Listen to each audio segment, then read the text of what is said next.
Your body is supposed to protect you. That's the deal. You feed it, rest it, and exchange. It keeps your blood flowing in the right direction and your joints pointing the way joints should bend. Unless you're a diver and you ascend from the water too fast, then it decides to kill you from the inside. It's called decompression sickness, and it's known as the bends. It is what happens when you go deep underwater for scuba diving or whatever, and then come back up way too quickly. You see, divers always ascend in a very controlled and slow pace after going for a deep dive for a reason, 'cause in deep water, the pressure is so intense that it forces nitrogen from the air that you're breathing to dissolve directly into your blood and tissues. When you ascend, the nitrogen doesn't stay dissolved. It turns into bubbles in your bloodstream, in your joints, in your spine. Here's how it works. At depth, your body is under massive pressure, 60 feet down. That's almost 3 times the pressure at the surface. Your blood absorbs nitrogen the way a soda absorbs carbon dioxide. No problem yet, you're still pressurized. But if you surface too fast, the pressure drops suddenly, and that dissolved nitrogen does what CO2 does when you shake a soda bottle. It fizzes inside you. Bubbles form in your bloodstream, tiny ones at first, then bigger. They lodge in your joints, elbows, knees, shoulders, not around them, in them, between the bone and cartilage where nerve endings live. It feels like broken glass grinding inside your skeleton every time you try to move. Divers describe it as someone taking a wrench to their joints and twisting. You can't straighten your arm. You can't bend your leg, just locked in place, screaming. And that's only if you're lucky. 'Cause if the bubbles hit your spinal cord, you're paralyzed. If they reach your brain, you go blind. If they block blood flow to your lungs, you suffocate while your lungs are still technically working. There's no wound, no blood, nothing to point at and say, that's what's killing me. Just your own body turning into a shaken-up soda can. And in 1976, a diver panicked and shot upwards while being 300 feet below the surface after his airline got severed. Within 20 minutes, he couldn't move his legs. An hour later, he was blind. The bubbles had blocked blood flow to his optic nerve and spine. They put him in a hyperbaric chamber, repressurized him, tried to force the nitrogen back into solution. It didn't work fast enough. He died 3 days later, paralyzed, blind, feeling his joints grind against phantom glass that was actually just nitrogen. So, the terrifying part isn't the bubbles. It's that nitrogen is completely harmless until you move wrong. Same gas that makes up 78% of the air you're breathing right now. Totally benign. But change your altitude too fast and suddenly it's a weapon your own blood is wielding against you. The invisible kills you slower than the visible, turns out. At least with a shark, you know what's happening. Ever wonder what it's like to become a human popsicle? Ha, me neither. But just imagine this.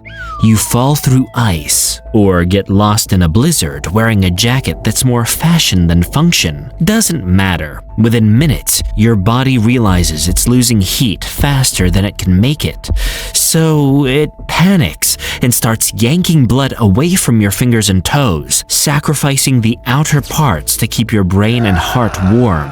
That's why frostbites happen, by the way. It is your body literally deciding which pieces of you are expendable. Your fingers aren't exactly what keeps you alive and keeps you, well, you. To your brain, they're just optional attachments. So yeah, they get deprived of blood and heat first. Then the shivering starts. Violent, uncontrollable shaking.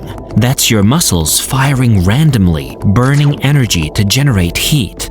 Except it's not enough. Your extremities, aka your limbs, aka your arms and legs, feel like they're on fire, filled with this agonizing burning sensation, even though you're freezing, because your nerves are short-circuiting, sending confused pain signals before they stop sending anything at all. Then stage 2. Yeah, there are stages to this. Your brain starts running out of oxygen because your blood's too cold to carry it properly. You get confused, disoriented, can't remember where you are or why you're there. Some people start hallucinating, seeing buildings that aren't there, hearing voices, all that. Your body's basically blue screening. And here's where it gets weird. Or weirder. About 20 to 50% of hypothermia victims get found naked or partially undressed. It's called paradoxical undressing. Your brain's so oxygen deprived, it thinks you're overheating. So you start ripping off your clothes in sub-zero temperatures, finishing the job faster. You're dying from cold while your brain insists you're too warm. Just spectacular decision-making from the organ that's supposed to keep you functional. Then the sleepiness hits. Yes, this is the last stage. Your body stops shivering, stops fighting. You feel warm now, comfortable even. Everything's fine. Just gonna rest here for a minute. Except that warmth is your body giving up, redirecting the last bit of blood back to your skin as your core temperature collapses. It's not peace, it's your system shutting down. But your brain's too far gone to know the difference between rest and stopping entirely. Imagine you're in the jungle. You fall, break your leg, get trapped and can't move. Or maybe you've passed out from heat stroke. Doesn't matter, you're on the ground. And then you hear it, this rustling sound, millions of tiny footsteps. You look up and there's a black river flowing toward you. Except it's not water, it's ants. Army ants, to be specific. 20 million of them, traveling in a column, eating everything in their path that can't outrun them. And you can't run at all, remember? They don't kill you first. That would require coordination, strategy, a plan. Nah, they just start eating whatever they can reach. No anesthetic, no mercy, just millions of tiny jaws taking turns converting you from person to food. One bite at a time. The ants go for the easy access points first. Ears, nostrils, eyes, mouth, any opening that leads inside. They crawl in and start chewing. You feel every single one, thousands of individual stings registering simultaneously because your nervous system doesn't have a "that's enough input for today" setting. It just keeps reporting and reporting and reporting. If you've got open wounds, even better. They'll swarm those, burrowing deeper, excavating tissue like they're mining for something valuable, which to them, you are. Your protein, calories, resources for the colony. The fact that you're still using that protein to try to exist doesn't factor into their workflow. The psychological part is what really does the job though, because you're awake, aware, watching your own body get dismantled by creatures so small you can barely see individual ones, just a black, writhing mass that used to be your leg, or your arm, or your face. You're not dying from one catastrophic injury. You're being deleted, piece by piece, bite by bite. For hours, your brain keeps trying to process it, make sense of it. But there's no narrative that makes being eaten alive by a million tiny mouths feel like anything other than exactly what it is. Ever plan a nice vacation to a national park and accidentally dissolve? Geothermal pools are nature's way of reminding you that pretty colors mean danger. They're basically Earth's stomach acid that bubbled up to the surface, superheated to around 200 degrees Fahrenheit, mixed with sulfuric acid and other fun chemicals that really want to break down organic matter. which, unfortunately, is what you're made of.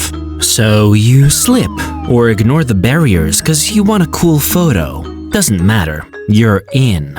The first second is heat, not regular hot bath heat, boiling heat, the kind that makes your skin shriek every alarm it has.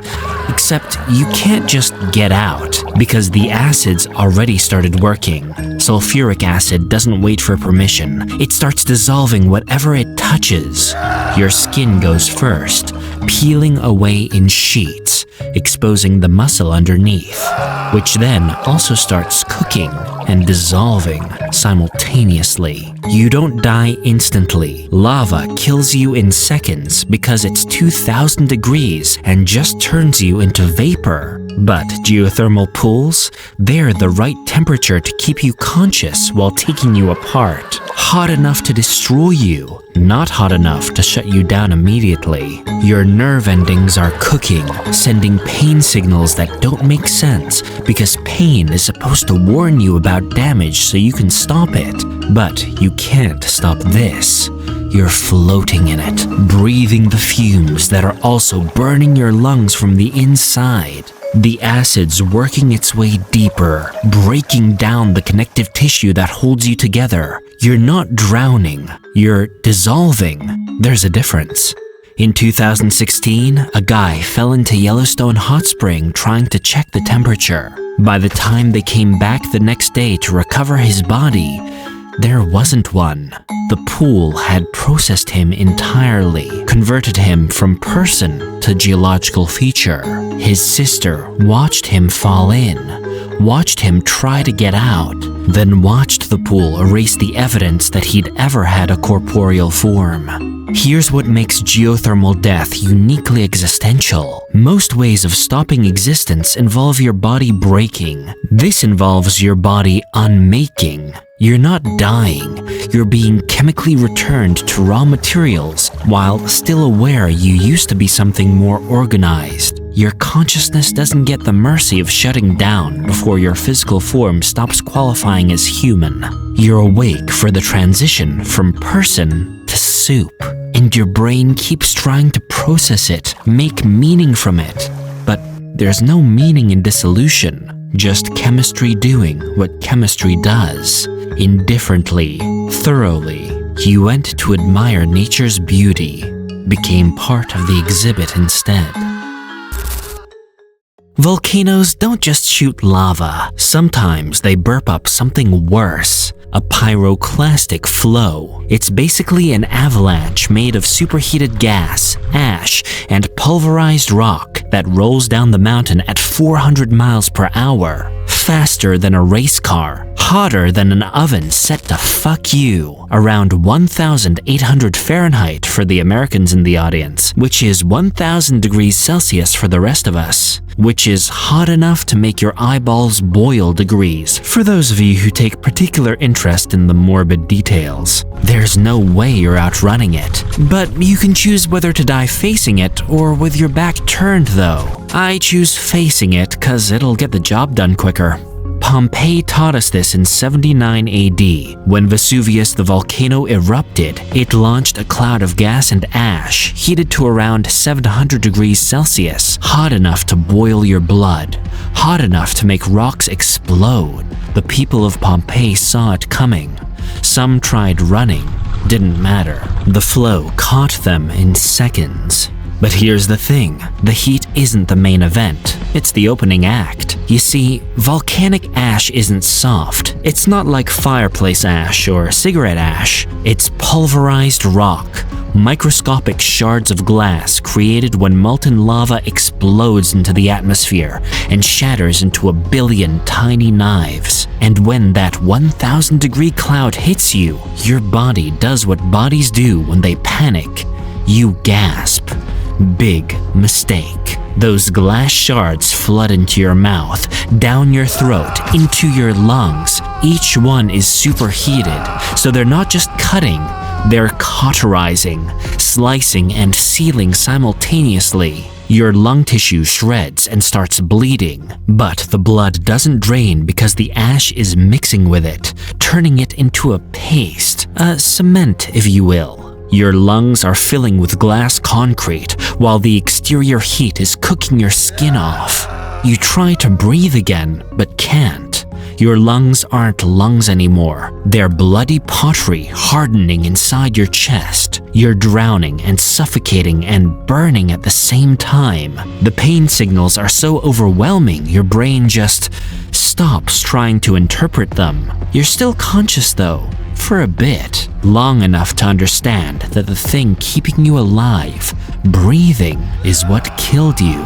The Pompeii casts show this. When archaeologists poured plaster into the voids left by decomposed bodies, they found people frozen mid-scream, hands clawing at their faces, bodies curled in positions that suggest they spent their final moments trying to dig the glass out of their own throats.